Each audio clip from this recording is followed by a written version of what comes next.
പ്രിയപ്പെട്ട സഹോദരി സഹോദരന്മാരെ, നിങ്ങൾക്ക് എൻ്റെ വിനീതമായ നമസ്കാരം. ഇന്ന് നിങ്ങൾക്ക് എല്ലാവർക്കും അറിയാം, ഭണ്ഡാര കഴിഞ്ഞ നിങ്ങൾ ഉടനെ ചർച്ച ചെയ്യാറുള്ളത് ഭണ്ഡാര മെസ്സേജാണ്. ലാലാജി മഹാരാജിൻ്റെ ബർത്ത്ഡേ ആണ്, ഒരു കൊല്ലത്തിലെ ആദ്യത്തെ ബർത്ത്ഡേ നമ്മൾ സെലിബ്രേറ്റ് ചെയ്യുന്നത്, ബസന്ത് പഞ്ചമി. അപ്പോൾ ആ കൊല്ലത്തെ മെസ്സേജ് എപ്പോഴും ദാജി വളരെ ഡീറ്റെയിൽഡ് ആയിട്ടുള്ള മെസ്സേജാണ് എപ്പോഴും അദ്ദേഹം പറയാറ്. കാരണം അതൊരു കൊല്ലത്തേക്ക് മുഴുവൻ നമ്മൾ ചിന്തിച്ച് മനനം ചെയ്ത് സ്വാംശീകരിക്കണതിൻ്റെ ആവശ്യകതയാണ്. അപ്പോൾ ഇത്തവണത്തെ മെസ്സേജും അതുപോലെ തന്നെ ആണ്. ഇതിൻ്റെ ഹെഡിങ് തന്നെ അദ്ദേഹം കൊടുത്തിരിക്കുന്നത് അനന്തതയെ പുൽകാൻ നന്ദി ബോധത്തിലൂടെയുള്ള യാത്ര എന്നാണ്. പ്രഥമ ദൃഷ്ടിയ നമുക്ക് പെട്ടെന്ന് പിടികിട്ടില്ല എന്താണ് മാസ്റ്റർ നമ്മളോട് സംവേദിക്കാൻ പുറപ്പെടുന്നതെന്നുള്ളത്. കഴിഞ്ഞ കൊല്ലത്തിലും അദ്ദേഹം ഈ നന്ദി ബോധത്തെ കുറിച്ചായിരുന്നു ഡീറ്റെയിൽ ആയിട്ട് പറഞ്ഞത്. അപ്പൊ ഇതോടെ അദ്ദേഹം പറയണത്, ബാബുജി മഹാരാജ് 1981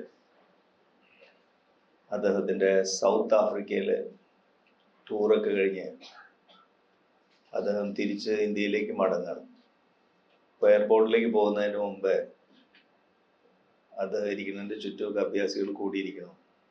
ബാബുജി മഹാരാജ് പോവുകയാണ്. അപ്പോൾ അതിൽ ഒരു അഭ്യാസി പറഞ്ഞു, ബാബുജി അങ്ങ് ഞങ്ങളെ വിട്ട് പോവുകയല്ലേ, അപ്പം ഞങ്ങൾക്ക് അടുത്ത പ്രാവശ്യം വരുന്നവരെ ഞങ്ങൾക്ക് മനനം ചെയ്യാൻ എന്തെങ്കിലും ഒരു മെസ്സേജ് ഞങ്ങൾക്ക് തരാമോ എന്ന് ചോദിച്ചു. അപ്പോൾ ബാബുജി പറഞ്ഞ 3-4 സെന്റൻസുകളാണ് ഇത്തവണത്തെ ഭണ്ഡാര മെസ്സേജായിട്ട് വന്നിട്ടുള്ളത്. ബാബുജി മഹാരാജ് പറയണ വാക്കുകളൊക്കെ ശരിക്കും പറഞ്ഞാൽ നമ്മൾ വേദങ്ങളും ഉപനിഷത്തുകളിലൊക്കെ മഹാവാക്യങ്ങളെ പോലെയാണ്. പ്രഥമ ദൃഷ്ടിയ അതിന് ചെറിയ ഒരു വരി ഉണ്ടാവുള്ളൂ. ഈ ലാലാജി മഹാരാജാണെങ്കിൽ എല്ലാം 3 എണ്ണമായിട്ടാണ് പറയാം. ബാബുജി മഹാരാജ് എല്ലാവരും ചേർത്ത് ഒരൊറ്റ വാക്ക് ഉണ്ടാവുള്ളൂ അല്ലേ. അതുപോലെ മഹാവാക്യങ്ങളെ പോലെയാണ് ഈ അന്ന് ബാബുജി മഹാരാജ് പറഞ്ഞ വാക്കുകൾ. ആദ്യമായിട്ട് അദ്ദേഹം പറഞ്ഞത്, എൻ്റെ സഹയാത്രികരായ നിങ്ങളെല്ലാവരെയും ഞാൻ അഭിനന്ദിക്കുന്നു. നിങ്ങളെല്ലാവരും അറിയാത്ത ലക്ഷ്യത്തിലേക്ക്, അനന്തതയിലേക്ക് നീങ്ങുന്നവരാണ്.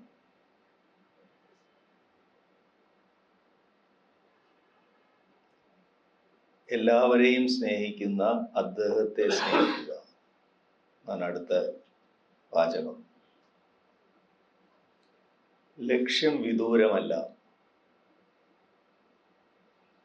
സ്മരണയാണ് അതിനുള്ള ഉപകരണം. എല്ലാവർക്കും അനുഗ്രഹങ്ങൾ. ഇത്രയേ ഉള്ളൂ കാര്യം.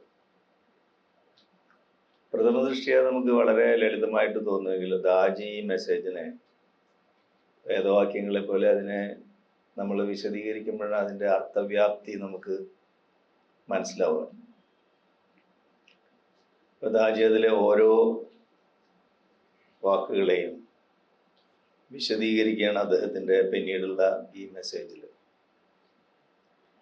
അപ്പം ആദ്യത്തെ വരി എന്താണ്? എൻ്റെ സഹയാത്രികരായ നിങ്ങളെ എല്ലാം ഞാൻ അഭിനന്ദിക്കുന്നു എന്ന്. അപ്പോൾ അദ്ദേഹം പറയാൻ ഉദ്ദേശിക്കുന്നത് എന്താണ്? ആത്മീയ പാതയിൽ വന്നു എന്നുള്ളത് അഭിനന്ദനാർഹമായിട്ടുള്ള ഒരു കാര്യമാണ്. നമ്മളെല്ലാവരും ഇതിലുണ്ടല്ലോ എന്നുള്ളത്. കാരണം എന്താണ്? ഒരു മഹാഭാഗ്യമാണത്, എല്ലാവർക്കും ലഭിക്കുന്നതല്ല. മാസ്റ്റേഴ്സ് ഇടയ്ക്കിടയ്ക്ക് പറയല്ലേ, ആദിശങ്കരാചാര്യര് മഹാഭാഗ്യങ്ങളെ കുറിച്ച് പറയും. ഒരു പുരുഷനോ അല്ലെങ്കിൽ ഒരു ആത്മാവിന് ലഭിക്കാവുന്ന ഏറ്റവും വലിയ ഭാഗ്യങ്ങളെ കുറിച്ച് അദ്ദേഹം പറയും. മനുഷ്യത്വം, മുമുക്ഷത്വം, മഹാപുരുഷ സംശ്രയം എന്ന് പറഞ്ഞു. മനുഷ്യനാവുക എന്നുള്ളത് ഒരു മഹാഭാഗ്യമാണ്. ഇന്നും മനുഷ്യൻ മറ്റ് ജീവജാലങ്ങളെ അപേക്ഷിച്ച് ന്യൂനപക്ഷമാണ്. മനുഷ്യനായി ജനിക്കുക എന്നുള്ളൊരു ഭാഗ്യമാണ്. നമ്മളങ്ങനെ കാണുന്നുണ്ടോ? മുമുക്ഷു എന്ന് പറഞ്ഞാൽ മനുഷ്യനാണ്, പക്ഷെ അതിൽ അപൂർവ ആൾക്കാർക്ക് ആത്മീയ വിഷയങ്ങളിൽ താല്പര്യം ഉണ്ടാവും. മുമുക്ഷു എന്ന് പറഞ്ഞാൽ മോക്ഷപ്രാപ്തിക്ക് വേണ്ടി വ്യഗ്രതയുള്ള ആത്മാവ്. ഇപ്പൊ നമ്മൾ കിടക്കുന്ന ബോധത്തിന്റെ അവസ്ഥയിൽ നിന്ന് മോക്ഷപ്രാപ്തിയിലേക്ക് ആഗ്രഹിക്കുന്ന ആത്മാവിനെയാണ് മുമുക്ഷു എന്ന് പറയുന്നത്. അതൊരു മഹാഭാഗ്യമാണ്. മനുഷ്യനാവണ തന്നെ ഭാഗ്യമാണ്, മുമുക്ഷുവാണ് അതിലും ഭാഗ്യമാണ്. ഇത് രണ്ട് ഭാഗ്യങ്ങൾ മാത്രം പോരാ. ഈ ഭാഗ്യത്തിന്റെ പരമമായിട്ടുള്ള കംപ്ലീഷൻ എന്ന് പറയുന്നത് മഹാപുരുഷ സംശ്രയം എന്നാണ്. അതായത് ഒരു മഹാഗുരുവിന്റെ കാലത്ത് നമ്മൾ ജീവിക്കുക, സമകാലീനരായിട്ട് അദ്ദേഹത്തെ നമ്മൾ കണ്ടെത്തി തിരിച്ചറിയാം. ഗുരു നമ്മുടെ ചുറ്റും ഉണ്ടായാലും നമ്മൾ കണ്ടെത്തി തിരിച്ചറിയണ്ടേ? അപ്പം അദ്ദേഹത്തിനെ തിരിച്ചറിയാം, അദ്ദേഹത്തിന്റെ കീഴിൽ ധ്യാനം പരിശീലിക്കും. ഇതാണത്രേ ഒരു ആത്മാവിന്റെ പരിപൂർണ സൗഭാഗ്യം എന്ന് പറയുന്നത്. അപ്പം അങ്ങനെ നോക്കുമ്പോൾ ഹാർട്ട്ഫുൾനെസ്സിലെ എല്ലാ അഭ്യാസികളും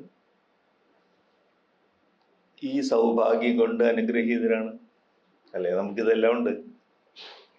അപ്പം ആ അർത്ഥത്തിലാണ് ബാബുജി മഹാരാജ് നിങ്ങളെല്ലാവരും, എൻ്റെ സഹയാത്രികരായ നിങ്ങളെല്ലാം അഭിനന്ദനം അർഹിക്കുന്നു എന്ന് പറയും. പിന്നൊന്ന്, നമ്മളെ അനുഗ്രഹിക്കുന്നവരാണ്, ലോകത്തിൻ്റെ ഗുരുവാണ് നമ്മളെ അനുഗ്രഹിക്കുന്നത്. പ്രപഞ്ചനാഥനാണ് നമ്മളെ അഭിനന്ദിക്കുന്നത്. അപ്പോൾ സാധാരണയിലേക്ക് നിങ്ങൾ ചെയ്യുന്നത് നന്നായിട്ടുണ്ട് എന്ന് പറഞ്ഞു കഴിഞ്ഞാൽ ഉടനെ തന്നെ നമ്മൾ എന്താ തിരിച്ചു പറയാം? താങ്ക് യു, നല്ല നന്ദിബോധം പ്രകാശിപ്പിക്കുന്നു. അപ്പോൾ ലോകനാഥൻ നമ്മളെ അഭിനന്ദിക്കുമ്പോൾ നമ്മുടെ ഉള്ളിൽ നിന്ന് എന്താ വരിക? ഉടനെ നന്ദിബോധം, ഗ്രാറ്റിറ്റ്യൂഡാണ് വരിക. അപ്പോൾ ആ രണ്ടാമത്തെ സ്റ്റേറ്റ്മെന്റിലേക്ക് പോകുമ്പോൾ നന്ദിബോധമാണ് നമ്മളിൽ വ്യക്തമാവുക. അപ്പൊ നന്ദിബോധമാണ് ഈ യാത്രയ്ക്ക് തുടക്കം കുറിക്കുന്നത്.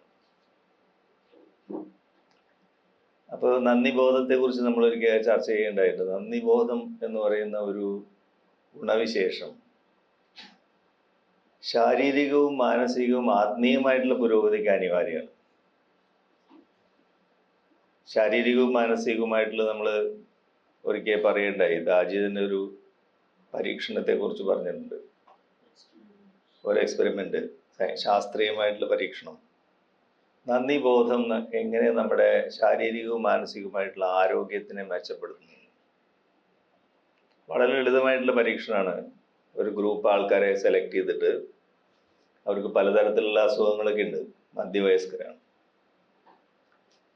അപ്പോൾ മരുന്നുകളൊക്കെ കഴിക്കേണ്ടവർ, അവരെ രണ്ട് ഗ്രൂപ്പാക്കി തിരിച്ച് ഒരു ഗ്രൂപ്പിനോട്, രണ്ട് ഗ്രൂപ്പും ഇപ്പോൾ കഴിച്ചുകൊണ്ടിരിക്കുന്ന എല്ലാ മരുന്നുകളും തുടരണം. അതിന് പുറമെ എല്ലാ ദിവസവും രാവിലെ അവർ ആലോചിക്കുക, അവരുടെ ജീവിതത്തിൽ അവർക്ക് സഹായം ചെയ്തിട്ടുള്ള ആൾക്കാരെ കുറിച്ച്.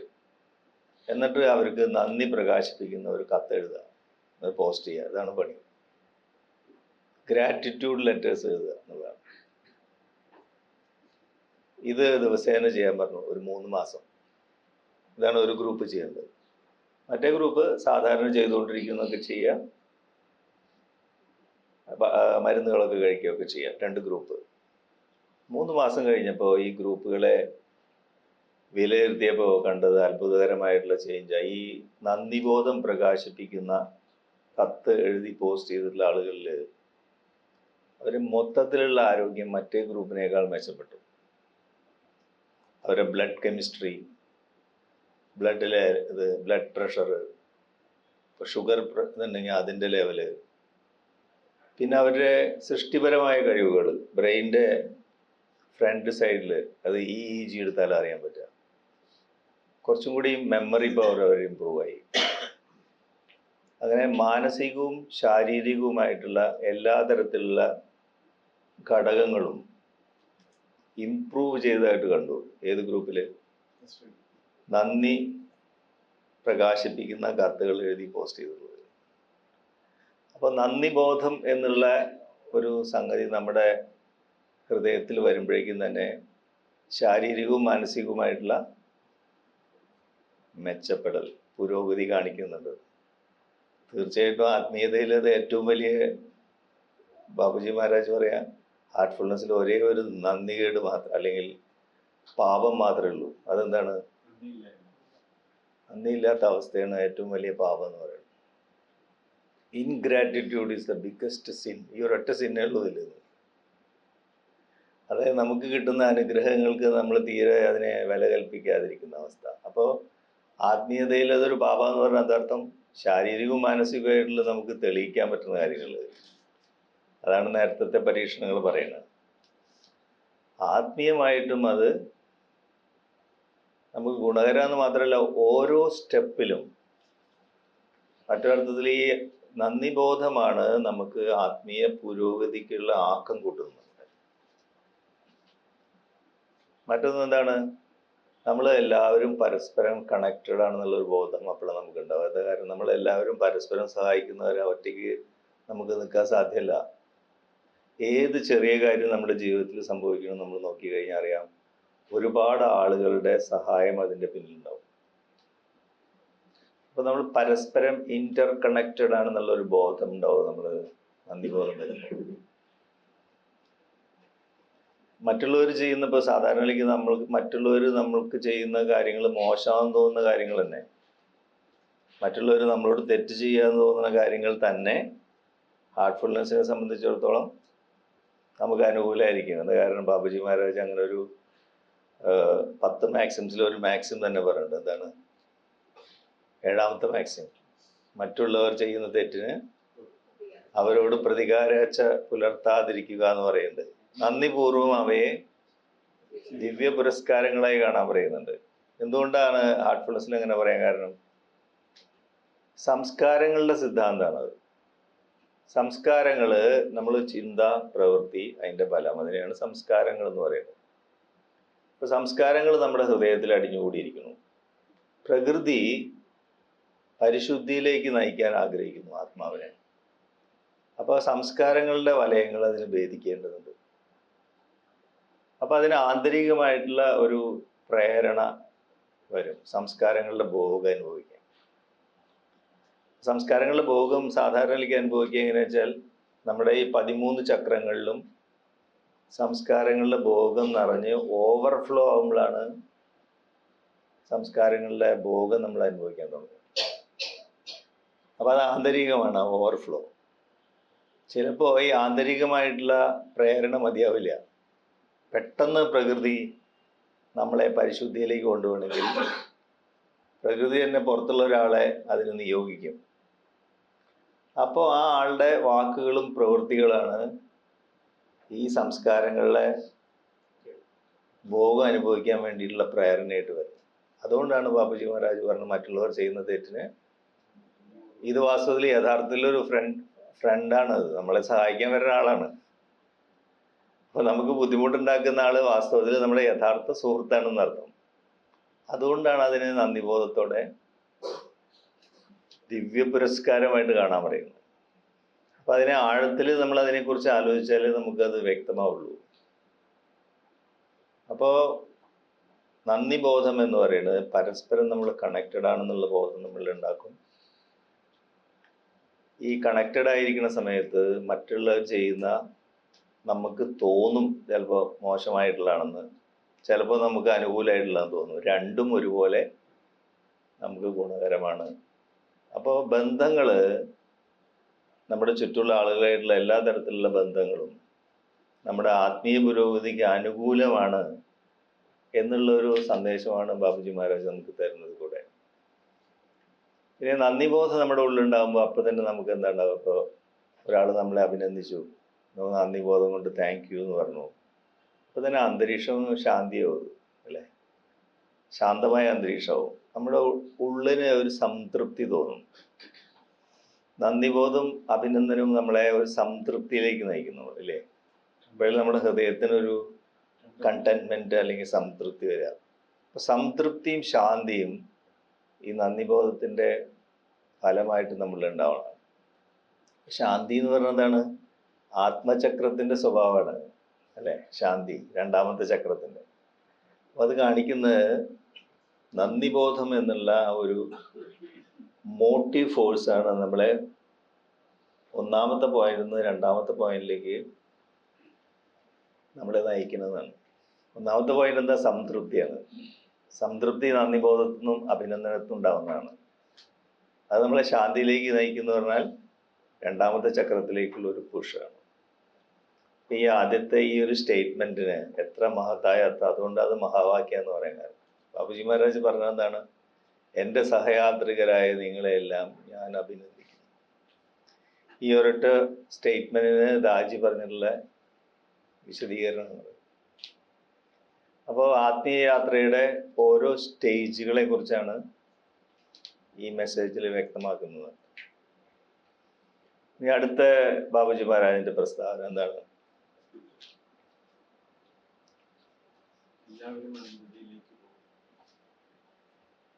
അതായത് ലക്ഷ്യം എന്ന് പറയുന്നത് നമുക്ക് അറിയില്ല എന്നാണ്. അറിയാത്ത ലക്ഷ്യത്തിലേക്ക് അനന്തമായിട്ട് നീങ്ങിക്കൊണ്ടിരിക്കുക നമ്മളെല്ലാവരും. ഇന്നതാണ് ലക്ഷ്യം നമുക്കറിയാം, മുൻകൂട്ടി അറിയാം? ഇല്ല. അപ്പൊ അറിയാത്ത ലക്ഷ്യത്തിലേക്ക് അനന്തമായി നീങ്ങിക്കൊണ്ടിരിക്കുകയാണ് നമ്മളെല്ലാവരും എന്ന് പറയുന്നത്. എന്താണ് അതുകൊണ്ട് അർത്ഥമാക്കുന്നത്? അനന്തമായിട്ട് നീങ്ങിക്കൊണ്ടിരിക്കുക എന്ന് പറഞ്ഞാൽ അതിനൊരു സ്റ്റോപ്പില്ല. എവിടെയെങ്കിലും നമുക്ക് ഉറച്ചു പോകാൻ സാധ്യമല്ല. ഇപ്പൊ ഫിക്സ് ചെയ്യാൻ പറ്റില്ല. അത് തുടർച്ചയായിട്ടുള്ള ചലനമാണ്. അതുകൊണ്ട് അവിടെ മാസ്റ്റർ പറയുന്നു, കഠോപനിഷത്തിലെ ഒരു വാക്യമുണ്ടല്ലോ,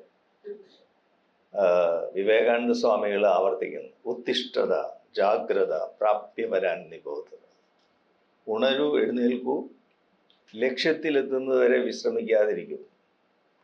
ലക്ഷ്യത്തിലെത്തുന്നവരെ വിശ്രമിക്കാതിരിക്കൂ എന്നുള്ള ഒരു സ്റ്റേറ്റ്മെന്റ്. ഒപ്പം ലക്ഷ്യം അനന്തമാണെന്ന് പറഞ്ഞാൽ എന്താർത്ഥം? വിശ്രമമേ ഇല്ലാതെ. അപ്പോൾ ജീവിതത്തിന്റെ യാത്രയിൽ നമുക്ക് യാതൊരു തരത്തിലുള്ള വിശ്രമമില്ല, തുടർച്ചയായിട്ടുള്ള യാത്രയാണ് കാണിക്കുന്നത്. എവിടെയെങ്കിലും നമ്മൾ സ്ട്രക്കായി പോവുക എന്ന് പറഞ്ഞാൽ അതൊരു ട്രാപ്പുമാരി, ഒരു കെണിയായി മാറുന്നത്. ഇത് വളരെ നമ്മൾ വ്യക്തമായി മനസ്സിലാക്കേണ്ട ഒരു വസ്തുതയാണ്. കാരണം നമ്മുടെ ജീവിതത്തിന്റെ ആസ്വാദനം എന്ന് പറയുന്നത് സംതൃപ്തിക്കും അസംതൃപ്തിക്കും ഇടയ്ക്കാണ്. സംതൃപ്തരാവുന്ന സമയത്ത് നമ്മൾ അവിടെ സ്ട്രക്കായ പോലെയാണ്, അസംതൃപ്തരാവുന്ന സമയത്തും നമ്മൾ അസ്വസ്ഥരാണ്. അപ്പോൾ സംതൃപ്തിയും അസംതൃപ്തിയും തമ്മിലുള്ള വടംവലിയിലാണ് ജീവിതത്തിന്റെ ആസ്വാദനം. ഈ തത്വം നമ്മൾ മനസ്സിലാക്കിയത് വളരെ എളുപ്പമാണ്. അപ്പോൾ ഒരു ഭാഗത്തുനിന്ന് ഒരു പുഷ്, മറ്റേ ഭാഗത്തുനിന്ന് പുള്ളു, ഇത് ഒപ്പുണ്ടാവും. നമ്മളെ കണ്ടീഷൻ ചിലപ്പോൾ കുറച്ച് ബെറ്റർ ആയി തോന്നും, ചിലപ്പോൾ നമ്മുടെ കണ്ടീഷൻ താഴ്ന്നു പോയി. ചില സമയത്ത് നമുക്ക് മെഡിറ്റേറ്റ് ചെയ്ത് ഉന്നതമായ സമാധി സ്റ്റേറ്റ് കിട്ടും, ചില സമയത്ത് മെഡിറ്റേഷൻ ചെയ്യാൻ തന്നെ നമുക്ക് താല്പര്യം തോന്നില്ല. അപ്പം ഈ വൈരുദ്ധ്യമുള്ള സാഹചര്യങ്ങളാണ് നമ്മുടെ പരിണാമം മുന്നോട്ട് കൊണ്ടുപോകുന്നതെന്ന് മനസ്സിലാക്കുമ്പോൾ അതിനെക്കുറിച്ച് നമുക്ക് അസ്വസ്ഥതയില്ല, ഒരു ത്വര മാത്രമേ ഉണ്ടാവുള്ളൂ മുന്നോട്ട് പോകാനായിട്ട്. ഇതെങ്ങനെയാണ് വരുന്നത്? ഇത് സൃഷ്ടിയോട് ബന്ധപ്പെട്ടതാണ്. അതായത് നമ്മുടെ കേന്ദ്രത്തിൽ നിന്ന് സെപ്പറേറ്റ് ചെയ്തപ്പോൾ നമ്മളിങ്ങനെ പോയിക്കൊണ്ടേയിരിക്കുന്നു സൃഷ്ടി. ആ കേന്ദ്രത്തിലേക്കുള്ള ഉൾവലിവ് നമ്മളുടെ ഉള്ളിലുണ്ട്, ആ കണക്ഷൻ പോയിട്ടില്ല. അപ്പോൾ ഉള്ളിലേക്ക് ഒരു അട്രാക്ഷൻ ഉണ്ട് നമുക്ക്. എന്നാൽ ഇന്ദ്രിയങ്ങൾ പുറത്തേക്ക് പോയിക്കൊണ്ടിരിക്കണം, അപ്പോൾ പുറത്തേക്കുള്ള അട്രാക്ഷൻ ഉണ്ട്. അപ്പോൾ പുറത്തേക്കും ഉള്ളിലേക്കും ഒരുപോലെ ആകർഷണ വികർഷണങ്ങൾ ഉള്ളതുകൊണ്ടാണ് ജീവിതത്തിൽ സംതൃപ്തി അസംതൃപ്തി മാറി മാറി വരുന്നത്. അപ്പം അതിൻ്റെ ഇടയ്ക്കാണ് വസ്തുത. അപ്പം അങ്ങനെ അതുകൊണ്ടാണ് ഹാർട്ട്ഫുൾനെസ് ആണ് അതിനെ ഏറ്റവും മനോഹരമായിട്ട് ബാലൻസ് ചെയ്യുന്നത്. അതായത് ഉള്ളിലേക്കുള്ള ആകർഷണവും പുറത്തേക്കുള്ള ആകർഷണവും തമ്മിലുള്ള ഒരു ബാലൻസ് വേണം. അതിനാണ് ഗൃഹസ്ഥാശ്രമ ജീവിതം ഹാർട്ട്ഫുൾനെസ് നിർദ്ദേശിച്ചിട്ടുള്ളത്. അതിൻ്റെ ഒപ്പം ധ്യാനവും. അപ്പോൾ ധ്യാനത്തിലൂടെ ഉള്ളിലേക്കുള്ള ആകർഷണം ഉണ്ടാവും. ഗൃഹസ്ഥാശ്രമത്തിൽ നമ്മുടെ ഉത്തരവാദിത്തങ്ങളും കടമകളും നിർവഹിക്കുമ്പോൾ പുറത്തേക്കുള്ള ആകർഷണത്തിനെ നമ്മൾ മിതമായിട്ട് ഉപയോഗിക്കുന്ന രീതിയിൽ. ഇപ്പോൾ കുടുംബം, ഒരു ജോലി ഉണ്ടാവുക, ഗൃഹസ്ഥാശ്രമം നമ്മൾ ചെയ്യുക, അതോടൊപ്പം ധ്യാനം ചെയ്യാന്ന് പറയുമ്പോൾ ഈ സൃഷ്ടിയുടെ ആദ്യത്തെ തത്വമായിട്ടുള്ള ഉള്ളിലേക്കും പുറത്തേക്കുമുള്ള ഈ ആകർഷണ വികർഷണങ്ങളെ ബാലൻസ് ചെയ്തുകൊണ്ട് ലക്ഷ്യത്തിലേക്ക് പോകുന്ന മനോഹരമായിട്ടുള്ള ഒരു ചിത്രം നമുക്ക് കാണാൻ പറ്റും. അത് ഹാർട്ട്ഫുൾനെസ് പോലെ എവിടെയും നമുക്ക് കാണാൻ പറ്റില്ല. അതുകൊണ്ടായിരിക്കും ഒരുപക്ഷെ ഗൃഹസ്ഥാശ്രമികളായിട്ട് നമ്മുടെ എല്ലാ മാസ്റ്റേഴ്സും ഇരിക്കുന്നതും സാധാരണ ജീവിതത്തിലെ എല്ലാ ഉത്തരവാദിത്തങ്ങളും കടമകളും ആത്മീയ പുരോഗതിക്ക് വർക്ക് ചെയ്യുന്നതിൻ്റെ ഒപ്പം തന്നെ അവർ ചെയ്യുന്നു. ദാജി ഇപ്പം അതിന് വളരെ പ്രകടമായിട്ടുള്ള ഉദാഹരണമാണ്. അദ്ദേഹത്തിൻ്റെ പ്രവർത്തനങ്ങൾ കണ്ടാൽ നമുക്കറിയാൻ പറ്റും. ഭൗതിക ജീവിതത്തിലോ ആധ്യാത്മിക ജീവിതത്തിലോ ഒരു ചെറിയ കാര്യം പോലും അദ്ദേഹം അവഗണിക്കുന്നില്ല. അപ്പോൾ ഈ അനന്തതയിലേക്ക് നീങ്ങിക്കൊണ്ടിരിക്കുക എന്ന് പറയുമ്പോൾ നമ്മൾ നമ്മുടെ മനസ്സിൻ്റെ പിന്നിൽ അല്ലെങ്കിൽ ബോധത്തിൽ മനസ്സിലാക്കേണ്ട വസ്തുതകളാണിത്. ഈ പരസ്പര വൈരുദ്ധ്യത്തിൻ്റെ ഇടയ്ക്കാണ് നമ്മുടെ ആസ്വാദനത്തിൻ്റെ നിലവാരം, ജീവിതത്തിൻ്റെ ആസ്വാദനം എന്നുള്ളത്. ഇപ്പോൾ ലാലാജി മഹാരാജ് അതിനെ ബ്രഹ്മൻ എന്ന് പറയുന്നു, ആത്മൻ. അദ്ദേഹമാണ് ഇതിനെ വളരെ ഒരു വിപ്ലവാത്മകരമായിട്ട് ഇതിനെ ചിത്രീകരിച്ചത്. ബ്രഹ്മൻ എന്ന് പറഞ്ഞാൽ എന്താ? ബൃഹ പ്ലസ് മൻ എന്നാണ്. അതായത് വികാസം, സമഗ്രമായ ചിന്ത, ഇത് തമ്മിൽ ചേർന്നിട്ടുള്ള ഒരു കോമ്പിനേഷനാണ് ബ്രഹ്മൻ എന്ന് പറയുന്നത്. സമഗ്രമായ ചിന്ത, മനനം, അതോടൊപ്പം ബോധം വികസിക്കുന്നത്, അതിനെ ബ്രഹ്മൻ എന്ന് പറയുന്നത്. മാസ്റ്റർ അതിനെ 4 മുഖമുള്ള ഒരാളായിട്ട് ബ്രഹ്മാവിനെ കാണുന്നതിന് കാരണം എല്ലാ ഡയറക്ഷനിലും ബോധം വികസിക്കുന്നു എന്നാണ്. ആത്മൻ എന്ന് പറഞ്ഞാലോ ചിന്തയും ചലനവും. അപ്പൊ അതൊരു പോയിന്റിൽ നിന്ന് വേറെ പോയിന്റിലേക്ക് നീങ്ങണ പോലെയാണ്. നമ്മൾ ഓരോ ആത്മൻ ഹൃദയമണ്ഡലത്തിൽ ഒരു പോയിന്റിൽ നിന്ന് മറ്റേ പോയിന്റിലേക്ക് നീങ്ങണു, വികസിക്കുന്നു. മനോമണ്ഡലത്തിൽ കിടക്കുമ്പോഴോ സമഗ്രമായ ചിന്തയിലൂടെ വികസിക്കുന്നു ബ്രഹ്മൻ. അപ്പോ അദ്വൈത ചിന്ത അനുസരിച്ച് എങ്ങനെയാ? ബ്രഹ്മനും ആത്മനും ഒന്നാണ്. എങ്ങനെയത് വരിക? ആത്മൻ ചില സമയത്ത് ബ്രഹ്മത്തിന്റെ സ്വഭാവം കാണിക്കും, ബ്രഹ്മൻ ചില സമയത്ത് ആത്മന്റെ സ്വഭാവം കാണിക്കും.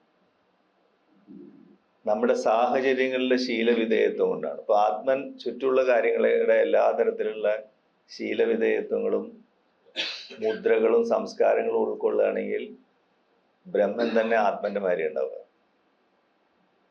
ഈ മുദ്രകളിൽ നിന്ന് സ്വതന്ത്രമാകുന്ന സമയത്ത് ആത്മൻ തന്നെ ബ്രഹ്മനെ പോലെ പെരുമാറും.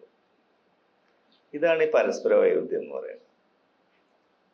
ഇത് കാണിക്കുന്നത് എന്താണ്? ഒരു പോയിന്റിൽ നമ്മൾ സ്ഥിരമായിട്ട് നിന്നു പോകരുത് എന്നുള്ളതിൻ്റെ ഒരു പ്രചോദനമാണ്.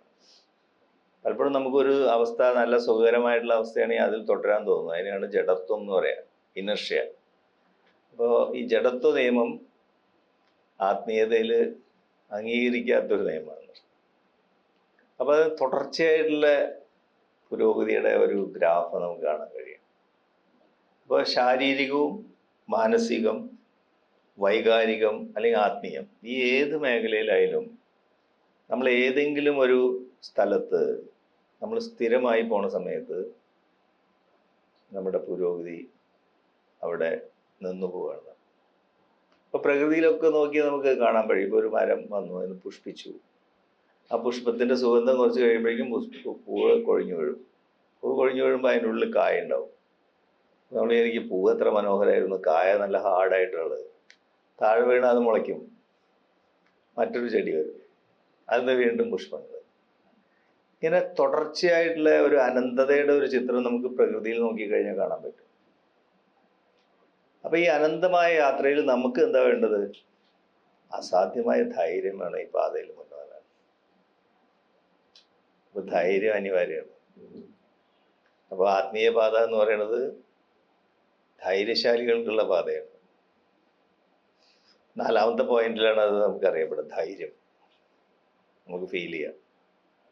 5ാമത്തെ പോയിന്റ് എന്താ? വ്യക്തതയാണ്.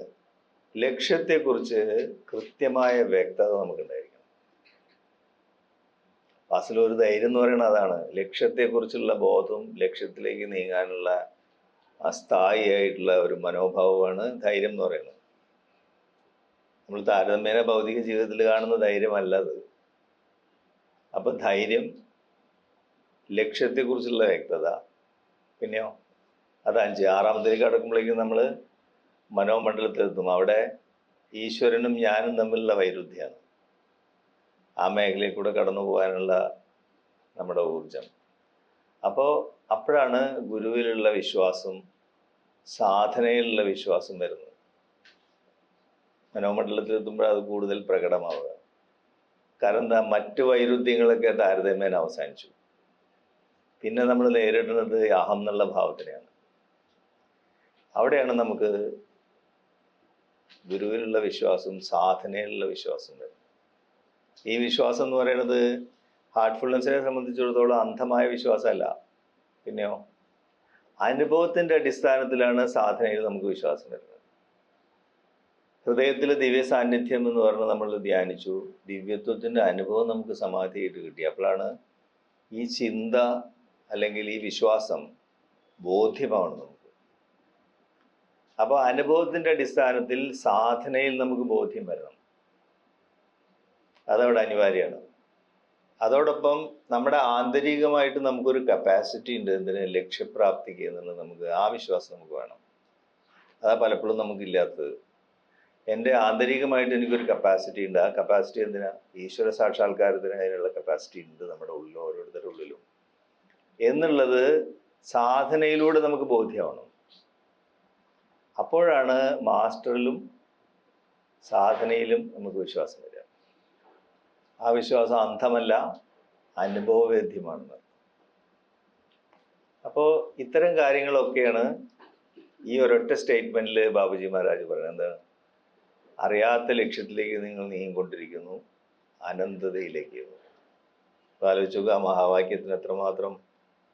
അപ്പോൾ ഞാൻ ആദ്യത്തെ പോയിന്റ്, രണ്ടാമത്തെ പോയിന്റ് പറഞ്ഞു കഴിഞ്ഞാൽ 4, 5, 6 പോയിന്റുകളെ കുറിച്ച് പറഞ്ഞു. അപ്പോൾ എന്താ കാണിക്കുന്നത്, തുടർച്ചയായിട്ടുള്ള ഹാർട്ട്ഫുൾനെസ്സിലെ ചക്രങ്ങളിലൂടെയുള്ള യാത്രയുടെ ഇൻഡിക്കേഷനാണ് ബാബുജി മഹാരാജ് ഈ മഹാവാക്യങ്ങളിലൂടെ തരുന്നത്.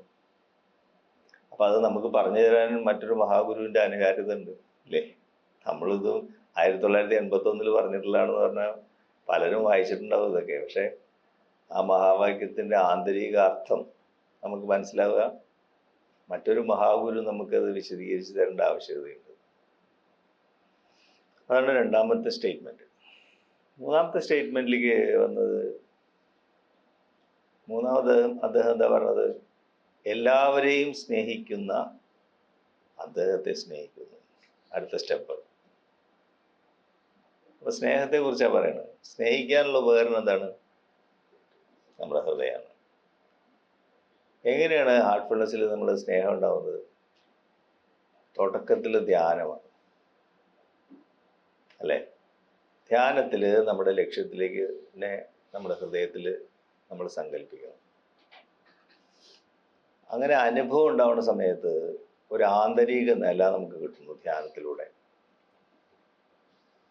അപ്പൊ ആ ഉള്ളിലുള്ള ആന്തരിക സത്വമായിട്ടുള്ള കണക്ഷൻ നമുക്ക്, അങ്ങനൊരു സംഗതി നമ്മുടെ ഉള്ളിലുണ്ട് എന്നുള്ള അനുഭവം നമുക്ക് വരിക.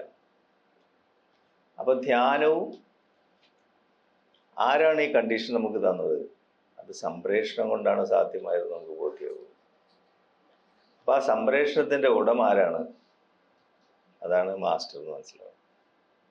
അപ്പൊ സംപ്രേഷണമാണ് നമുക്ക് ഈ യാത്രയ്ക്കുള്ള ഇന്ധനം. ആ സംപ്രേഷണത്തിന്റെ ഉടമയാണ് മാസ്റ്റർ. ധ്യാനത്തിലൂടെയാണ് എനിക്കത് മനസ്സിലായത്. എന്ന് വരുമ്പോൾ ധ്യാനവും സ്മരണയും ആണ് സ്നേഹത്തിലേക്ക് നമ്മളെ നയിക്കുക. അപ്പോൾ ഈ കണ്ടീഷൻ നമുക്ക് തരുന്ന ആളെ നമ്മൾ അഭിനന്ദിക്കാൻ തുടങ്ങും, അപ്രീഷിയേറ്റ് ചെയ്യും. ആ അഭിനന്ദനമാണ് നന്ദിബോധം നമ്മളിൽ ഉണ്ടാക്കും. നന്ദിബോധമാണ് നമ്മളെ ഉദാത്തമായ സ്നേഹത്തിലേക്ക് നയിക്കുന്നത്. അപ്പം ഈ നന്ദിബോധം എന്ന് പറയുന്നത് നമ്മളെ മുന്നോട്ട് നയിക്കുന്ന ഒരു പ്രേരക ശക്തിയായിട്ട് നമ്മുടെ സാധനയിലുടനീളം നമുക്ക് കാണാൻ കഴിയും. അപ്പോൾ അതൊരു പ്രേരക ശക്തിയാണ്. അപ്പോൾ സ്നേഹത്തിൻ്റെ ഉദാത്തമായിട്ടുള്ള ഭാവമാണ് നന്ദിബോധം. അപ്പോൾ ഈ സ്നേഹം എല്ലാവരെയും സ്നേഹിക്കുന്ന അദ്ദേഹത്തെ സ്നേഹിക്കുക എന്ന് പറയും. അതായത് മാസ്റ്റർ സ്നേഹിക്കുന്നതോട് കൂടിയിട്ട് നമുക്ക് സംഭവിക്കുന്നത് എങ്ങനെയാണ്? മാസ്റ്റർ സ്നേഹിക്കാൻ തന്നെ ഈ സ്റ്റെപ്പ് കൂടെ നമുക്ക് കടന്നു പോകണം. എങ്ങനെ? ധ്യാനം, പിന്നെ സംപ്രേഷണത്തിനെ നമ്മൾ തിരിച്ചറിയുന്നു, കണ്ടീഷൻസിനെ നമ്മൾ അപ്രീഷിയേറ്റ് ചെയ്യുന്നു, അഭിനന്ദിക്കുന്നു, ആ കണ്ടീഷൻ തന്ന ആളെക്കുറിച്ച് ആലോചിക്കുന്നു, സ്മരിക്കുന്നു. ആ സ്മരണയാണ് അദ്ദേഹത്തിനോടുള്ള സ്നേഹമായിട്ട് മാറുന്നത്. തുടക്കത്തിൽ ഗുരുവിനെ സ്നേഹിക്കുക എന്ന് പറഞ്ഞാൽ നമുക്ക് മനസ്സിലാവില്ല. ഇത് മൂന്നാമത്തെ ചക്രത്തിലാണ് വാസ്തവത്തിൽ സംഭവിക്കുന്നത്. മൂന്നാമത്തെ ചക്രം എന്ന് പറയുന്നത് ഫയർ പോയിന്റ് ആണ്, അഗ്നി. അവിടെ എന്താണ് അതിൻ്റെ പോസിറ്റീവ് ക്വാളിറ്റീസ്? ദിവ്യമായ സ്നേഹവും വൈകാരികമായ സന്തുലിതാവസ്ഥയാണ് മൂന്നാമത്തേൽ സംഭവിക്കുക. സാധാരണ അതിൻ്റെ ഓപ്പോസിറ്റാണ് ഉണ്ടാവുക സാധാരണ ആൾക്കാരിലൊക്കെ. ദിവ്യമായ സ്നേഹത്തിന് പകരം വ്യക്തിപരമായിട്ടുള്ള അറ്റാച്ച്മെൻ്റ് ഉണ്ടാവും, അടുപ്പം അല്ലെങ്കിൽ വെറുപ്പ്, അല്ലേ? വൈകാരികമായ സന്തുലിതാവസ്ഥയ്ക്ക് പകരം വൈകാരികമായ അസന്തുലിതാവസ്ഥ. ഇതാണ് മൂന്നാമത്തെ ചക്രത്തിൽ സാധാരണ അല്ലെങ്കിൽ നമ്മൾ കാണുക, മുദ്രകൾ അടിഞ്ഞു കൂടുമ്പോൾ. അപ്പോൾ ദിവ്യമായ സ്നേഹവും വൈകാരികമായ സന്തുലിതാവസ്ഥയാണ് ഗുരുവിലേക്ക് നമ്മളെ ആകർഷിക്കുന്നത്. അദ്ദേഹത്തിലേക്കുള്ള സ്നേഹം നമ്മളിൽ ആദ്യമായി നമ്മുടെ ഉള്ളിൽ വേരുറയ്ക്കുന്നു. അപ്പം അതുകൊണ്ടുള്ള ഗുണങ്ങൾ എന്താ? ഇപ്പം പറഞ്ഞത് തന്നെ, വ്യക്തിപരമായിട്ടുള്ള സ്നേഹത്തിൽ നിന്ന് പ്രാപഞ്ചിക സ്നേഹത്തിലേക്ക് നമ്മുടെ ഹൃദയം വികസിക്കുന്ന ഒരവസ്ഥ നമുക്ക് കാണാൻ പറ്റുക. അപ്പം ഈ വ്യക്തിപരമായിട്ടുള്ള സ്നേഹബന്ധങ്ങളും അടുപ്പങ്ങളൊക്കെ അതിലെ ഇഷ്ടാനിഷ്ടങ്ങൾ നമ്മളെ ബാധിക്കാതെ. അപ്പോൾ ബന്ധങ്ങളൊക്കെ തന്നെ നമ്മൾ നേരത്തെ പറഞ്ഞു, ചിലപ്പോൾ ഇഷ്ടപ്പെടുന്നതാവാം, ഇഷ്ടപ്പെടാത്തതാവാം. അതെല്ലാം നമ്മുടെ ആത്മീയ പുരോഗതിക്ക് അനുകൂലം എന്ന് മനസ്സിലാക്കുന്ന സമയത്ത് അതിലെ ഇഷ്ടാനിഷ്ടങ്ങളും ഉരസലുകളും നമ്മൾ മാസ്റ്ററുമായിട്ടുള്ള സ്മരണയും സ്നേഹവുമായിട്ട് തട്ടിച്ചു നോക്കുമ്പോൾ ഇതിൻ്റെ പ്രശ്നങ്ങൾ നമ്മളെ ബാധിക്കാതെ. അപ്പോൾ ഗുരുവിനെ സ്നേഹിക്കുന്നതിലൂടെ നമുക്ക് കിട്ടുന്ന നേട്ടങ്ങളുടെ പട്ടിക നോക്കി കഴിഞ്ഞാൽ ഭൗതിക ജീവിതത്തിലെ എല്ലാ തരത്തിലുള്ള ഇഷ്ടാനിഷ്ടങ്ങളും ഉരസലുകളും എന്ന് മാത്രമല്ല, ഭൗതിക ജീവിതത്തിലെ ഈ ബന്ധങ്ങൾ നിരർത്ഥകമാണെന്ന് തോന്നുന്ന സാഹചര്യത്തിൽ അല്ല, അത് നമ്മുടെ പുരോഗതിക്ക് അനുകൂലമെന്ന് വരെ നമുക്ക് മനസ്സിലാവും. അപ്പം എല്ലാ തരത്തിലുള്ള ബന്ധങ്ങളും നമ്മുടെ പരിണാമത്തിനും ആത്മീയ പുരോഗതിക്ക് അനുകൂലമെന്ന് പറയുമ്പോൾ എന്താ ഉണ്ടാവുന്നത്? നമ്മൾ അതിനെ നിലനിർത്താനും നമ്മൾ ബോധപൂർവമായിട്ടുള്ള ശ്രമം നടത്തും. അപ്പം എത്രമാത്രം പ്രയോജനകരമാണ് ഈ ഒരൊറ്റ സ്റ്റേറ്റ്മെൻറ്റ്. അതായത് അദ്ദേഹത്തെ, എല്ലാവരെയും സ്നേഹിക്കുന്ന അദ്ദേഹത്തെ സ്നേഹിക്കൂ എന്നുള്ള ഒരൊറ്റ സ്റ്റേറ്റ്മെൻ്റ് കൊണ്ട് ബാബുജി മഹാരാജ് വ്യക്തമാക്കുന്നത് എന്താണ്? ഭൗതിക ജീവിതത്തിലെ ബന്ധനത്തിൽ നിന്ന് നമ്മളെ മോചിപ്പിക്കുന്നതോടൊപ്പം തന്നെ താരതമ്യേന നമുക്ക് ബുദ്ധിമുട്ടുണ്ടാക്കുന്ന സംഗതികളെ നമ്മുടെ പരിണാമത്തിന് അനുകൂലമാക്കി മാറ്റാന്ന് പറയണത്. അവിടെ ഒരു സന്തുലിതാവസ്ഥ നമുക്ക് കാണാൻ പറ്റും. ഭൗതിക ജീവിതത്തിലെ വൈകാരികമായ സന്തുലിതാവസ്ഥ അത് നമ്മളെ നയിക്കുന്ന എവിടേക്കാണ്? ദിവ്യമായ സ്നേഹത്തിൻ്റെ മണ്ഡലത്തിലേക്ക്. അത് ഹൃദയത്തിൻ്റെ വികാസമാണ്. അത് മൂന്നാമത്തെ ചക്രത്തിലാണ് നടക്കുക. അപ്പോൾ ആലോചിച്ച് നോക്കി, ഈ മൂന്ന് സ്റ്റേറ്റ്മെൻറ്റും കൂടെ ഹൃദയമണ്ഡലം അദ്ദേഹം കവർ ചെയ്തു കംപ്ലീറ്റ്, ബാബുജി മഹാരാജ്. ബാബുജി മഹാരാജിൻ്റെ ഓരോ വാക്കുകളിലെയും വിവേകത്തിൻ്റെ ശക്തി നോക്കും. അതുകൊണ്ടാണ് അദ്ദേഹം പ്രത്യേക വ്യക്തിത്വമാണ്, സ്പെഷ്യൽ പേഴ്സണാലിറ്റി എന്ന് പറയുന്നത്. അടുത്ത സ്റ്റേറ്റ്മെൻറ്റിലേക്ക് വന്നാൽ എന്താണ് അടുത്ത സ്റ്റേറ്റ്മെൻറ്റ്? ലക്ഷ്യം വിദൂരമല്ല. അത് നമുക്കൊരു ആശ്വാസം തരുന്ന സ്റ്റേറ്റ്മെൻ്റ് അല്ലേ, ലക്ഷ്യം വിദൂരമല്ല എന്ന് പറഞ്ഞു. അതുകൊണ്ട് എന്താണ് ബാബുജി മഹാരാജ് ഉദ്ദേശിക്കുന്നതെന്ന് പറയാം. അതായത് സാധാരണ നിലയ്ക്ക് നമ്മൾ നേരത്തെ പറഞ്ഞു ലക്ഷ്യം അനന്തമാണ്, നമുക്ക് അറിയാത്തതാണ്. അപ്പോൾ അനന്തമാണെന്ന് പറയുമ്പോൾ അത് എവിടെയാണത് നമ്മളെ കൊണ്ടുപോകുന്നത് തോന്നുന്നു, ഒരു അരക്ഷിതാവസ്ഥ വരാം. അതോടൊപ്പം തന്നെ ലക്ഷ്യം വിദൂരമല്ല എന്ന് പറയുമ്പോഴോ അത് നമ്മളടുത്താണോ? അപ്പോൾ ഇതൊരു വൈരുദ്ധ്യമായിട്ട് തോന്നാം. അപ്പോൾ ആത്മീയതയിലെ ഒരു വിരോധാഭാസമായിട്ട് തോന്നാം. ദാജിയുടെ പുസ്തകമല്ലോ പവർ ഓഫ് പാരഡോക്സ് എന്ന്, വിരോധാഭാസത്തിൻ്റെ ശക്തി എന്ന് പറഞ്ഞിട്ട് അദ്ദേഹം ഈയിടെ ഒരു പുസ്തകം എഴുതുന്നുണ്ടായിരുന്നു. 26ഓളം പരസ്പര വൈരുദ്ധ്യങ്ങളെ കുറിച്ച് പറയുന്നുണ്ട് അദ്ദേഹത്തിൽ. ആ പരസ്പര വൈരുദ്ധ്യങ്ങളെല്ലാം ജീവിതത്തിൽ അനുകൂലമായിട്ട് നമുക്ക് എങ്ങനെ ഉപയോഗിക്കാമെന്നും പറയുന്നു. അപ്പം ഇതൊരു വിരോധാഭാസമാണ്. എന്ത്? അനന്തമായ ലക്ഷ്യം, എന്നാൽ ലക്ഷ്യം വിദൂരമല്ല, അടുത്താണ്. എങ്ങനെയാണ് നമ്മളിത് മനസ്സിലാക്കുക? ഇപ്പോൾ അദ്വൈത തത്വചിന്തയിൽ എന്ന് വെച്ചാൽ നമ്മുടെ ജീവാത്മാവും പരമാത്മാവും ഒന്നാണ്. നമ്മൾ ബ്രഹ്മൻ ആത്മൻ എന്ന് ലാലാജി പറയുമ്പോഴേ നമുക്ക് മനസ്സിലാവും ഇത് തമ്മിൽ എത്രമാത്രം അന്തരമുണ്ടെന്ന്, അല്ലേ? ചലനവും ചിന്തയുമാണ് ആത്മനെന്നും സമഗ്രമായ ചിന്തയും വികാസവുമാണ് ബ്രഹ്മൻ എന്ന് പറയുമ്പോൾ എത്ര വ്യത്യാസമുണ്ടെന്ന് നമുക്ക് മനസ്സിലാവും. അദ്വൈത ചിന്ത അനുസരിച്ച് ജീവാത്മാവും പരമാത്മാവും ഒന്നാണ്. ഇനി ഹാർട്ട്ഫുൾനെസ് പോലെയുള്ള ധ്യാന സമ്പ്രദായങ്ങളിൽ എങ്ങനെയാണ്? നമ്മുടെ ലക്ഷ്യം നമ്മുടെ ഹൃദയത്തിലാണ്. ഹൃദയം എന്ന് പറഞ്ഞാൽ നമുക്ക് ഏറ്റവും അടുത്തുള്ള സ്ഥലമാണ്. അപ്പോൾ ലക്ഷ്യം വിദൂരമല്ല എന്ന് പറയുമ്പോൾ ലക്ഷ്യം എൻ്റെ വളരെ അടുത്താണ്, എൻ്റെ ഹൃദയത്തിലാണ്. അദ്വൈത തത്വചിന്തയിൽ ജീവാത്മാവ് പരമാത്മാവായിട്ട് സാക്ഷാത്കരിക്കപ്പെടണം.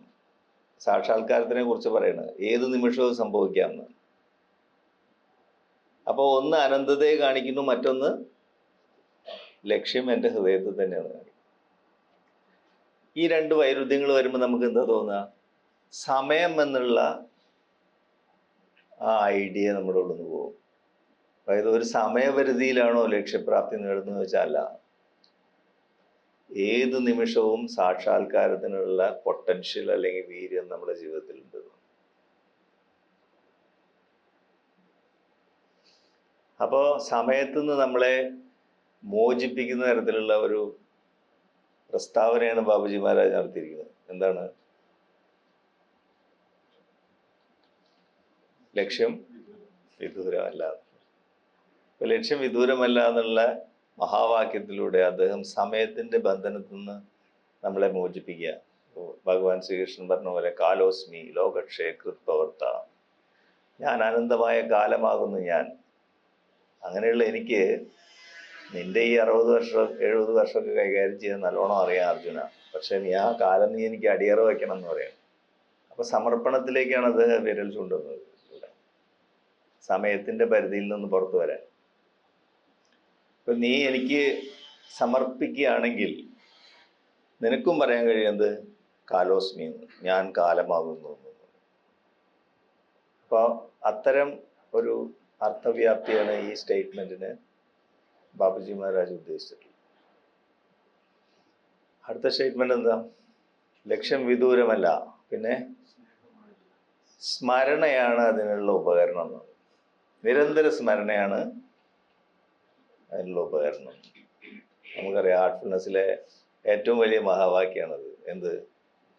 നിരന്തര സ്മരണയാണ് ഉപകരണം. അപ്പോൾ സ്മരണ എങ്ങനെയുണ്ടാവുക? നമ്മളത് പറഞ്ഞു. അനന്തമായിട്ടുള്ള ഈശ്വരനെ സ്മരിക്കാൻ പറഞ്ഞാൽ എന്തെങ്കിലും ഐഡിയ കിട്ടും നമുക്ക്. ഈശ്വരനെ സ്മരിക്കൂ, ഈശ്വര ചിന്ത മാത്രമേ മനുഷ്യന് ശാശ്വതമായിട്ടുള്ളൂ, അങ്ങനെയുള്ള പാട്ടുകളൊക്കെ ഉണ്ടല്ലോ. നമുക്ക് എങ്ങനെ ഈശ്വരനെ സ്മരിക്കാൻ പറ്റും? അനന്തമായിട്ടുള്ള ഈശ്വരനെ നമ്മുടെ മനസ്സിന് ഇതിനെ ഉൾക്കൊള്ളാൻ സാധ്യമല്ല. അപ്പോ നേരെ മറിച്ച് നമ്മൾ ധ്യാനം ചെയ്യാൻ പറഞ്ഞാലോ, ഹൃദയത്തിലെ ദിവ്യപ്രകാശം എന്നുള്ള ഐഡിയയിൽ നമ്മൾ ധ്യാനം ചെയ്യുന്നു. ദിവ്യത്വത്തിൽ നമ്മൾ സമാധിയിൽ മുഴുകണം. ഒരു കണ്ടീഷൻ നമുക്ക് കിട്ടണം. അപ്പൊ ആ കണ്ടീഷൻ നമുക്ക് അനുഭവവേദ്യമാണ്, നമുക്കറിയാം. സ്മരണയിലൂടെ വീണ്ടും വീണ്ടും ആ കണ്ടീഷൻ നമുക്ക് കൊണ്ടുവരാൻ പറ്റും. അപ്പോൾ ആ ദിവ്യമായിട്ടുള്ള അവസ്ഥ നമുക്ക് കിട്ടുമ്പോൾ സംപ്രേഷണമാണ് അതിന് കാരണം നമുക്ക് ബോധ്യവും. സംപ്രേഷണത്തിന്റെ ഉടമയായിട്ടുള്ള മാസ്റ്ററെ നമ്മൾ സ്മരിക്കാൻ നോക്കും. അപ്പോൾ സ്മരിക്കുക എന്ന് പറയുന്നത് എങ്ങനെയാണ്? സ്നേഹവും സ്മരണയും പരസ്പരം യോജിച്ച് നിൽക്കുന്നതാണ്. നമ്മൾ സ്നേഹിക്കുന്ന ആളെ നമ്മൾ സ്മരിച്ചുകൊണ്ടിരിക്കും. ബാബുജി മഹാരാജ് അത് റിവേഴ്സ് ചെയ്താൽ സ്മരിച്ചുകൊണ്ട് സ്നേഹം വളർത്താം. അപ്പൊ സ്മരണയാണ്, അല്ലെങ്കിൽ നിരന്തര സ്മരണയാണ് അനന്തതയിലേക്കുള്ള യാത്രയുടെ ഉപകരണം എന്ന് പറയുന്നത്. അത് ഹാർട്ട്ഫുൾനെസ്സിൽ വരുന്നത് എങ്ങനെയാ? ഓട്ടോമാറ്റിക്കായിട്ടല്ല. മെഡിറ്റേഷൻ പ്രാക്ടീസ്, ആധ്യാത്മിക നില, അതിനെ നമ്മൾ അഭിനന്ദിക്കുന്നു. അതിന് കാരണമായ സംപ്രേഷണത്തിനെ നമ്മൾ തിരിച്ചറിയുന്നു, അനുഭവവേദ്യമാക്കും. സംപ്രേഷണത്തിൻ്റെ ഉടമയായിട്ടുള്ള മാസ്റ്ററെ സ്നേഹിക്കുന്നു, അദ്ദേഹത്തെ സ്മരിക്കുന്നു. അങ്ങനെയാണ് ഇത് വരുന്നത്. അപ്പോൾ നിരന്തര സ്മരണ എന്ന് പറയുന്നത് ഉന്നതമായ ആധ്യാത്മിക അവസ്ഥയാണ്, സാക്ഷിഭാവമാണ്. നിരന്തര സ്മരണയുടെ മറ്റൊരു വാക്കാണ് സാക്ഷിഭാവം. ഹാർട്ട്ഫുൾനെസ്സിൽ സാക്ഷിഭാവം എന്ന് വളരെ കാഷ്വലായിട്ട് പറയുമെങ്കിലും ഉന്നതമായ ആധ്യാത്മിക നിലയാണ് നമ്മൾ സാക്ഷിഭാവം എന്ന് പറയുന്നത്. ഉദാഹരണത്തിന് നമ്മളെ പ്രാർത്ഥന എടുത്തു നോക്കൂ. അങ്ങാണ് മാനവ ജീവിതത്തിൻ്റെ യഥാർത്ഥ ലക്ഷ്യം എന്ന് നമ്മൾ പറയും. അപ്പോൾ അദ്ദേഹമുണ്ട്, ഈശ്വരനുണ്ട്, ഞാനുണ്ട്, ഞാൻ പറയുന്നു. അപ്പോൾ അവിടെ ദ്വൈതഭാവമുണ്ട്, രണ്ട് എന്നുള്ള ഭാവം. ഞാനുണ്ട്, ഈശ്വരനുണ്ട്, അല്ലെങ്കിൽ ഗുരു. ഇനി ധ്യാനത്തിൽ നമ്മൾ മുഴുകി. അപ്പോൾ എന്താ സംഭവിക്കുക? ആ ദിവ്യ തത്വത്തിൽ നമ്മൾ മുഴുകണം. അപ്പോൾ അദ്ദേഹം മാത്രമേ ഉള്ളൂ. അപ്പോഴാണ് നമുക്ക് ആ മുഴുകൽ അല്ലെങ്കിൽ ലയം നമുക്ക് കിട്ടണം. അപ്പോൾ അദ്ദേഹത്തിൻ്റെ സാന്നിധ്യം മാത്രമേ ഉള്ളൂ. അപ്പോൾ അദ്വൈതം എന്നുള്ളത് എന്തായി? അദ്വൈതം എന്നുള്ളത് അദ്വൈതമായി. ആദ്യം രണ്ട് ഉണ്ട്, അദ്ദേഹം ഈശ്വരനുണ്ട് അല്ലെങ്കിൽ ഗുരുവുണ്ട്, എൻ്റെ മുന്നിൽ ഞാനുണ്ട്. അപ്പം ഞാൻ പറയണു അങ്ങാണ് എൻ്റെ ലക്ഷ്യം. ഇപ്പം രണ്ട്, ദ്വൈതം. അതിനാണ് ദ്വൈതം എന്ന് പറയുന്നത്, രണ്ട് എന്നുള്ള ചിന്ത. നമ്മൾ മെഡിറ്റേറ്റ് ചെയ്യുന്ന സമയത്ത് ദിവ്യത്വം മാത്രമേ ഉള്ളൂ, അപ്പോൾ അദ്ദേഹം മാത്രമേ ഉള്ളൂ. അപ്പോൾ അത് അദ്വൈതമായി. ഇനി നമ്മൾ സമാധിയിൽ പോയി നിൽക്കുക. അപ്പം എന്താ സംഭവിക്കുക? ഞാനില്ല, ഗുരുവില്ല, ഈശ്വരനില്ല, എല്ലാം കൂടി ലയിച്ച് ആ ദിവ്യത്വം എന്നുള്ള ലയാവസ്ഥ മാത്രമേ ഉള്ളൂ. അപ്പോൾ ദ്വൈതത്തിനും അദ്വൈതത്തിനും അതീതമാവുന്നു നമ്മൾ. എന്ത്? ഹാർട്ട്ഫുൾനെസ്. എന്താ ബാബുജി മഹാരാജിനോട് ഈശ്വരൻ ദ്വൈതമാണോ അദ്വൈതമാണോ എന്ന് ചോദിച്ചു. അപ്പം അദ്ദേഹം പറഞ്ഞു, ഈശ്വരൻ എന്താണോ അതാണ്, ദ്വൈതത്തിനും അദ്വൈതത്തിനും അതീതമാണ് ഈശ്വരൻ. സ്മരണയിലൂടെയാണ് നമുക്ക് ബോധ്യമാവുക. ഇപ്പം നമ്മൾ പറഞ്ഞ പോലെ ആദ്യം ദ്വൈത അവസ്ഥ, പ്രാർത്ഥന നമ്മൾ ചെയ്യുന്ന ദ്വൈതഭാവത്തിൽ നിന്നാണ്. ധ്യാനിക്കുമ്പോൾ നമ്മൾ അദ്വൈതത്തിലേക്ക് പോകുന്നു. സമാധിയിൽ പോകുമ്പോൾ ദ്വൈതത്തിനും അദ്വൈതത്തിനും അതീതമാവുന്നു. ഇത് നിരന്തര സ്മരണയാണ്. അതിൻ്റെ ഉപകരണം എന്ന് പറഞ്ഞാൽ എന്താണ്? ഈ സാക്ഷിഭാവം അല്ലെങ്കിൽ നിരന്തര സ്മരണയാണ് ഈ അനന്തതയിലേക്ക് നമ്മളെ കൊണ്ടുപോകുന്ന ഉപകരണം എന്ന് പറയുന്നത്. അപ്പോൾ ഹാർട്ട്ഫുൾനെസ്സിൻ്റെ ഏറ്റവും വലിയ മഹാവാക്യമാണ് നിരന്തര സ്മരണയാണ് ഉപകരണം എന്ന് പറയുന്നത്. അടുത്ത സ്റ്റേറ്റ്മെന്റ് എന്താ അദ്ദേഹം പറഞ്ഞേ? എല്ലാവർക്കും അനുഗ്രഹങ്ങൾ. അതാണ് അവസാനത്തെ സ്റ്റേറ്റ്മെന്റ്, അല്ലേ? അപ്പൊ അനുഗ്രഹം ഈ സ്റ്റേജിൽ കൂടെയൊക്കെ കഴിഞ്ഞു വന്നിട്ട് അവസാനം അത് പറയണത്, അതായത് ഈ അവസ്ഥകളൊക്കെയാണ് നമ്മെ അനുഗ്രഹത്തിന് പാത്രമാക്കുന്നത്. അപ്പൊ അനുഗ്രഹം എന്ന് പറയുന്നത് ദിവ്യമായിട്ടുള്ള ഒരു സമ്മാനമാണ് നമുക്ക്. ആ അനുഗ്രഹത്തിന് നമ്മളെ പാത്രമാക്കുന്നത് എന്താണ്? ധ്യാനം, സ്മരണ, നന്ദിബോധം. പിന്നെയോ ലക്ഷ്യത്തിന് നേരെ നീങ്ങുന്നതിനുള്ള ധൈര്യം, ലക്ഷ്യത്തെക്കുറിച്ചുള്ള വ്യക്തത, ഗുരുവിലും സാധനയിലുള്ള വിശ്വാസം. ഇതെല്ലാം ചേരുമ്പോഴാണ് എന്ത് സംഭവിക്കുന്നത്? നമ്മുടെ അനുഗ്രഹത്തിന് പാത്രമാകും. അതായത് മൈൻഡ് റീജിയനിലേക്ക് നമ്മൾ കടക്കുമ്പോൾ നമ്മൾ പറഞ്ഞു, ഈശ്വരനും ഞാനും തമ്മിലുള്ള വൈരുദ്ധ്യമാണ്.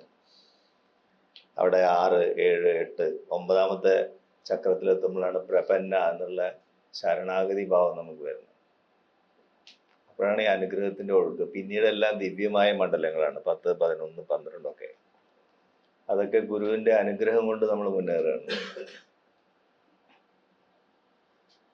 അപ്പോൾ എല്ലാവരെയും ഞാൻ അനുഗ്രഹിക്കുന്നു എന്ന് പറയുമ്പോൾ ആധ്യാത്മിക പാതയുടെ ആക്കം കൂടുക എന്നർത്ഥം. അതുകൊണ്ട് അത് അവസാനം പറഞ്ഞ ബാബുജിമാര്, ഈ എല്ലാ അവസ്ഥകളുമാണ് നമ്മളെ അനുഗ്രഹത്തിന് പാത്രമാക്കുന്നത്. അങ്ങനെ നോക്കുമ്പോൾ വളരെ ചലനാത്മകമായിട്ടുള്ള ഉദ്ദേശശുദ്ധിയുള്ള ഒരു മാർഗമായിട്ട് നമുക്ക് കാണാൻ പറ്റും. ഹാർട്ട്ഫുൾനെസ് പ്രാക്ടീസിന് നമ്മൾ പറയും, ഒരു ഹെലികോപ്റ്റർ സ്റ്റാർട്ട് ചെയ്ത് ടേക്ക് ഓഫ് ചെയ്ത് പോണ പോലെയാണ് ഹാർട്ട്ഫുൾനെസ് പരിശീലന പദ്ധതി. ഹെലികോപ്റ്റർ അല്ലെങ്കിൽ വിമാനം എയർപോർട്ടിൽ നിന്ന് നിൽക്കണം, അതിൻ്റെ എൻജിൻ സ്റ്റാർട്ട് ചെയ്യണം. അതാണ് മെഡിറ്റേഷൻ. ധ്യാനത്തിലൂടെയാണ് തുടക്കം. എൻജിൻ സ്റ്റാർട്ടായി, പിന്നെന്താ ചെയ്യത്? കുറച്ച് നേരം ഇങ്ങനെ എയർപോർട്ടിൽ മൂവ് ചെയ്ത്, അങ്ങനെ മൂവ് ചെയ്യണമെങ്കിൽ എന്ത് വേണം? സംസ്കാരങ്ങളുടെ ഭാരം നമ്മളെ വിട്ടു വേണം. അപ്പം ക്ലീനിങ് ആണ് നമുക്ക് ആ ചലനം തരുന്നത്. അപ്പം ആ ക്ലീനിങ് തുടങ്ങി ധ്യാനത്തോട് കൂടിയിട്ട് എന്ത് സംഭവിക്കും? ഈ ചലിക്കാനുള്ള ഒരു ആക്കം നമുക്ക് കൂട്ടും. അതിനാണ് നമ്മൾ നന്ദിബോധം എന്ന് പറഞ്ഞത് നേരത്തെ. നന്ദിബോധത്തിലൂടെയാണ് യാത്ര എന്ന് പറഞ്ഞില്ലേ. അപ്പം മെഡിറ്റേഷൻ നമ്മളെ എൻജിൻ സ്റ്റാർട്ട് ചെയ്യുന്നു, ക്ലീനിങ് നമ്മൾക്ക് മൂവ്മെൻറ്റ് തരുന്നു, ചലനം തരുന്നു. കുറച്ച് നേരം ഇങ്ങനെ ഓടിക്കഴിഞ്ഞിട്ടാണത് മേലേക്ക് പോവുക. അപ്പോൾ ഒരു ലെവലിൽ നിന്ന് വേറൊരു ലെവലിലേക്ക് നമ്മളെ ഉയർത്തുന്നത് പ്രാർത്ഥനയാണ്. മെഡിറ്റേഷൻ, ക്ലീനിങ്, പ്രാർത്ഥന. പ്രാർത്ഥന നമ്മളെ ഇപ്പോൾ ഭൂമിയിൽ നിൽക്കുന്നതിന് ഉന്നതമായ മറ്റൊരു ലെവലിലേക്ക് കൊണ്ടുപോകും. പിന്നെ ആ ലെവലിൽ നിലനിർത്താൻ എന്ത് ചെയ്യും?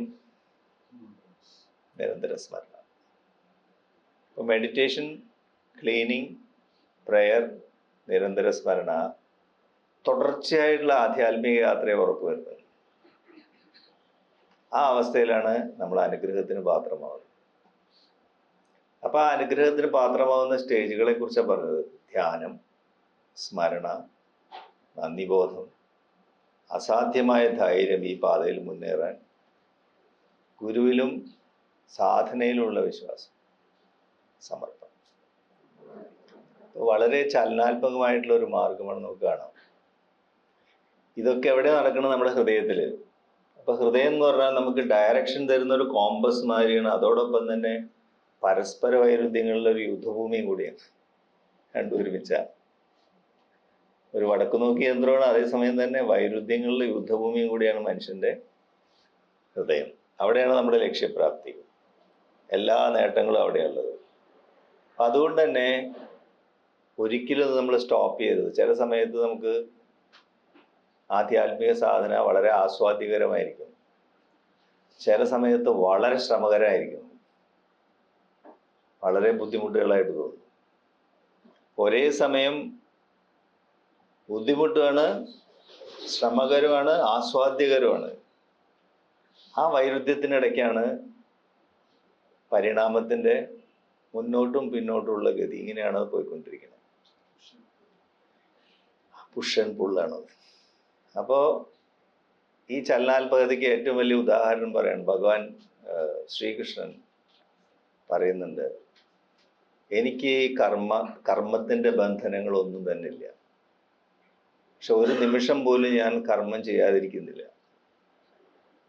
ഒരു നിമിഷം ഞാൻ കർമ്മത്തിൽ നിന്ന് പിന്മാറിയാൽ ഈ പ്രപഞ്ചം നശിച്ചു പോകുന്നു. ഇപ്പൊ യുഗപുരുഷനായിട്ടുള്ള ഭഗവാൻ പറയണു, അനുനിമിഷം ഞാൻ ചലനാത്മകമായിട്ടിരിക്കുന്നു. എന്നാൽ എനിക്ക് കർമ്മബന്ധനങ്ങളില്ല. നമുക്ക് കർമ്മബന്ധനങ്ങളുണ്ട്. അപ്പൊ എന്താ അതുകൊണ്ട് അർത്ഥമാക്കുന്നത്? നിരന്തരം ചലനാത്മകമായിട്ടുള്ള ഉദ്ദേശശുദ്ധിയുള്ള ജീവിതമാണ് ഭഗവാൻ ശ്രീകൃഷ്ണൻ പറയുന്ന പോലെ നമുക്ക് വിഭാവന ചെയ്തിട്ടുള്ള ഇവിടെ ഹാർട്ട്ഫുൾനെസ്. അപ്പോൾ ഹാർട്ട്ഫുൾനെസ് വിഭാവന ചെയ്തിട്ടുള്ള ജീവിത രീതി, ആധ്യാത്മിക സാധന എന്ന് പറയുന്നത് നിരന്തരം ചലനാത്മകമാണ്. ചില സമയത്ത് ശ്രമകരം തോന്നും, ചില സമയത്ത് ആസ്വാദ്യകരം തോന്നും. അതിന് ഉദ്ദേശശുദ്ധിയുണ്ട്. അതിലേക്ക് നയിക്കുന്ന ഘടകങ്ങളെ കുറിച്ചാണ് പറഞ്ഞത്. ആ ഘടകങ്ങൾ ഒന്നൊന്നായി നമ്മളെ ഗുരുവിൻ്റെ അനുഗ്രഹത്തിന് പാത്രമാക്കും. അപ്പോഴാണ് നമ്മളെ യാത്ര ഓട്ടോമാറ്റിക്കാവും, അല്ലെങ്കിൽ സ്വാഭാവികമാവും. Thank you. നമസ്കാരം.